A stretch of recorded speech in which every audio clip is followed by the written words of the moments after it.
All right, here we are in our first game tonight. This is going to be a game between nobody in the red infernal and nobody's opponent is going to be Onu in the blue infernal. So we got another infernal versus infernal here.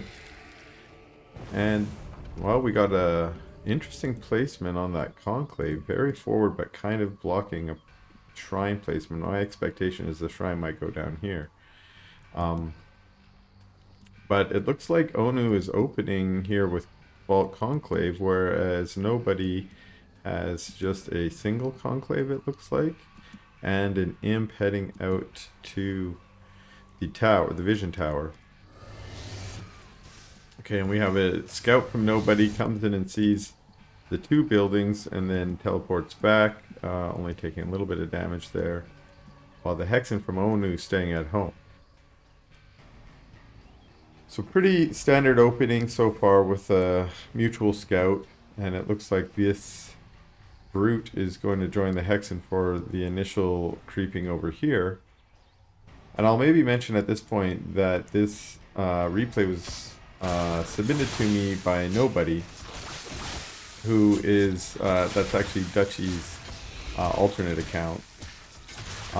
And if you've been watching my channel, you probably have seen a few Dutchy games before. Dutchy's another streamer and a friend of mine on Twitch, so go check him out if you see him streaming. He plays all three factions, but he is highest ranked as Infernal, and he might claim that that's his main at the moment, and I do like watching his Infernal games.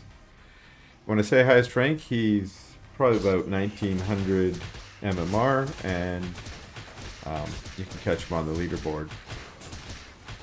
Probably in the top 300, I think. Now, Onu is also on the leaderboard.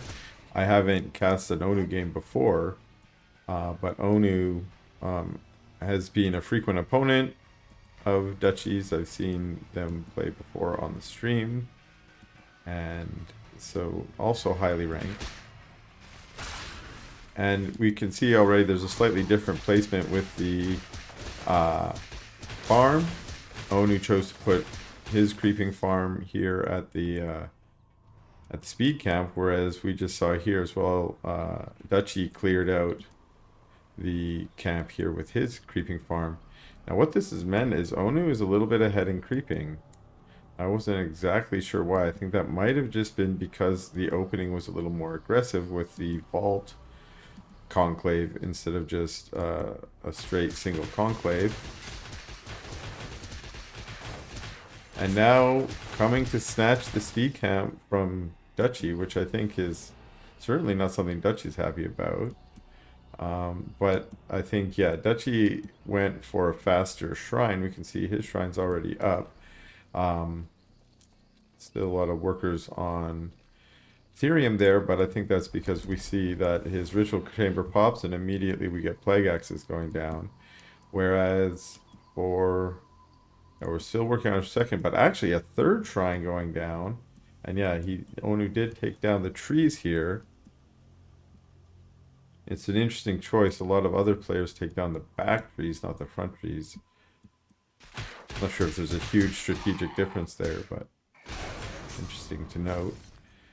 Now Dutchy's moving out with his mostly gaunt force. What do we have? 2, 4, 6, 8, 10, it looks like. Versus 2, 4, 6, and now adding 8. Notice these gaunts getting the speed boost from the high ground there as they walk through the circle. Up to 10 now with a brute. That's now putting the advantage in favor of Onu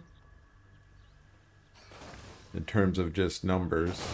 But again, remember Onu opened with a more aggressive opening in terms of more unit production at the beginning, whereas Dutchy's been focusing more on his economy.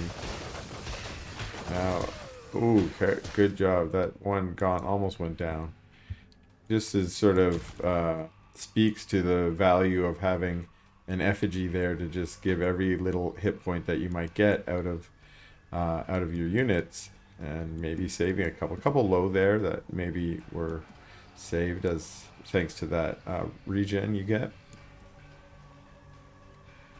Not really adding any more brutes. So even though the vault was used, we're seeing all of that basically extra luminite of Onu is being converted into economy. Although these two bases here, we got 6, we got 1, and we got a fully saturated up here with 6 on Therium. Versus a 9, 11 here, sorry. Oops. That bug, hope they fix that in the next patch, tomorrow's patch. And so we actually have more workers mining luminite, it looks like, for Dutchy, and that's because Onu actually had to spend extra parts of his economy on building the extra shrine, but did cut brute production, although a single extra brute has been added now, so maybe we see the economy being caught back up. Now we have 12 here. I have to click on the building in the current observer UI to make sure that it's updated to the correct number. Sometimes there's a bug there, if I understand correctly. Now we see Dutchy's also added a third into there, but this is now considered sort of the natural third, at least if you're an Infernal player, although you see some fiends here trying to scout to see if a base gets put here. Now this is an interesting case. I often say, hey, you tell on yourself when you scout. Well, this is a case where, no, there was no base there, so maybe just doing a good scout there, which is good. And these fiends heading back out to try and recapture, although there's a whole army here, and that army's going to come and clean them up. Or are they going to scuttle away? One of them makes it away. And we have sort of mirrored army movements here as Dutchy moves out to take this vision camp. Sort of an interesting way that this map has evolved, where this is now maybe considered to be Dutchy's vision camp, because it's so commonly in the position of that opponent or that player. And that's just because this is the more likely to be the attack route, and now the expansion route is down the back side. Because of that, it's just an interesting way the meta has developed from, say, the beginning of early access to now, Patchmas Eve, as I called it, the night before our patch. So, although I don't think we're going to get a big balance changes tomorrow, apparently it's going to be performance, but we'll have a balance patch coming in a couple days. Maybe next week. Ooh, a very nice Nightfall infestation landing on those Gaunts, but the Gaunts managing to run away, and a trample now coming out of the Magmadon, but while they were under the effect of the Nightfall infestation, it would have been really nice to get one of those Mags right on top of them. Might have got some kills, and actually this is some pretty good micro here. Another trample coming out.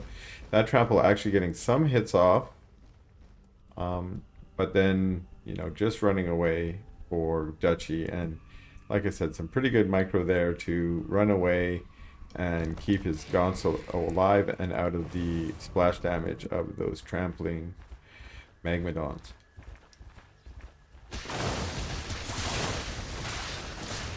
And now we're at that period where, you know, we're at the 8-minute mark, which is a little bit later than usual, but where these camps are refreshing, and usually that means our players are going to want to recapture them. Now Dutchy's got the speed camp, but has not gone to reclaim the health camp. Meanwhile, it looks like the speed camp was already taken by Onu. Now there's going to be a battle around the vision camp here. The vision camp's already been aggroed, so it's going to be attacked, but Dutchy comes to clean it up. While a hero gone and a couple fiends say, get back in your base there, Onu. You can... Oh, geez, what's going on? Let me get out of here. And manages to get away. Very brave hero gone. Still going to stand out front just to take the hits.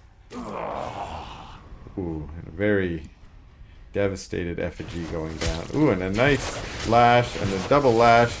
A couple more lashes on Weavers. Another lash on a Magmadon all the way into the back there with some good focus fire. Otherwise, that could have got dangerous. So it looked like just a lot of the big units being traded out there. Mags for Weavers and Weavers for Weavers. Trying to see if he could capture the tower back, but no, the army was still positioned there. And we got 3 weavers, a lot of gaunts. It's hard to really see who's got the number and the gaunt count, but they at least seem pretty even. So yeah, the army for Onu to me kind of looks a little bigger with the brutes and the mags to help tank some if they could get out in the front. And in any case, Dutchy has moved back, so that conflict's going to go down, and these effigies up here are going to be cleared up. While Dutchy's going to, well, mostly just take the income down here from this tower while getting a little bit of map control, while also, unfortunately, relinquishing map control here on the high ground. And it's probably enough for Onu to see this base from the high ground, although he can't really pressure it because he is being pressured here on his own base. These forward farms are great to...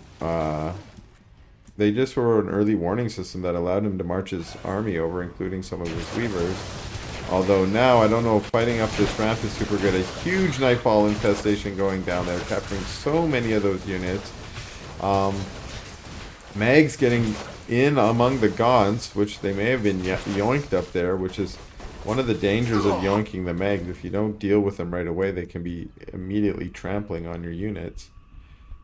So Dutchy has to retreat here as Onu's larger force. See here Onu with actually a much, maybe 40 point lead, 30 or 40 supply lead. This base over here, yeah, indeed, he did scout it from the high ground. Now this is a Wraith Stone. No, it's not. It's a Shroud Stone with just a real cool coloring to it. It looked like a Wraith Stone to me. But this base is going to go down after being scouted before. Now this is interesting. We've got a battle right in the middle of the map here. Well, Dutchy's army has pushed into it.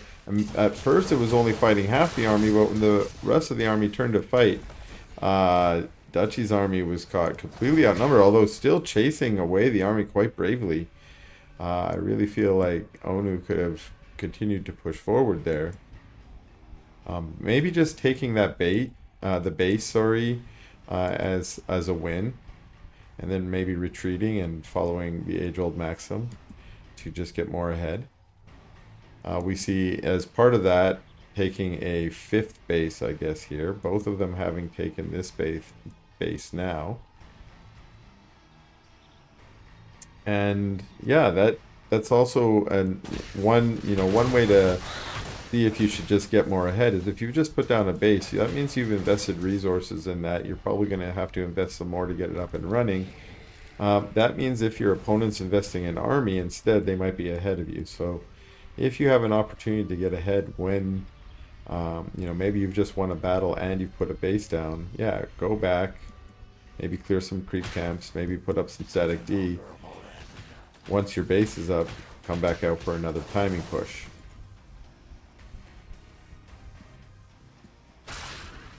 Now we've got some imps going over here.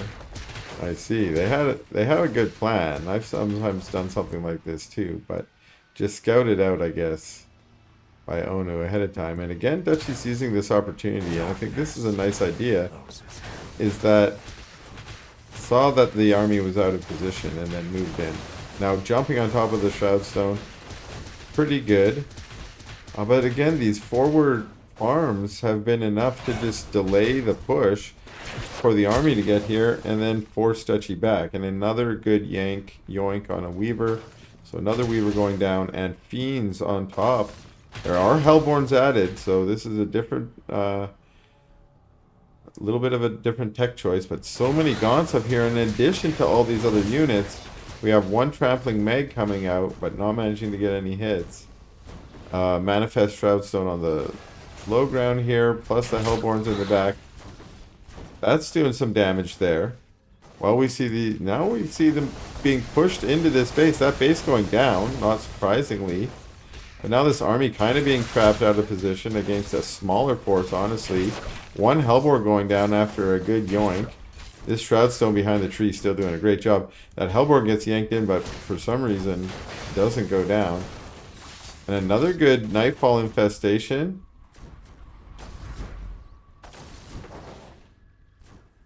And, well, I guess we'll see if Dutchy can do something here, because this army is quite large. Not sure what its goal is here. It's trying to rotate around, although we now see the Molten Touch coming down for Dutchy. Those units on fire now as they get hit by those Hellborn fireballs. This base went down for Dutchy again, and it looks like it's going to also fall again. Although we see some nice... Oh, an enormous hit with those Flame-On Imps. But his army has to retreat. I think he did get a good number of Gaunts there with that. So very effective use of that Flame-On Imp tech.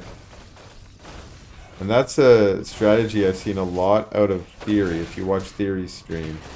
Is he's almost always researches Flame-On when he has an opportunity.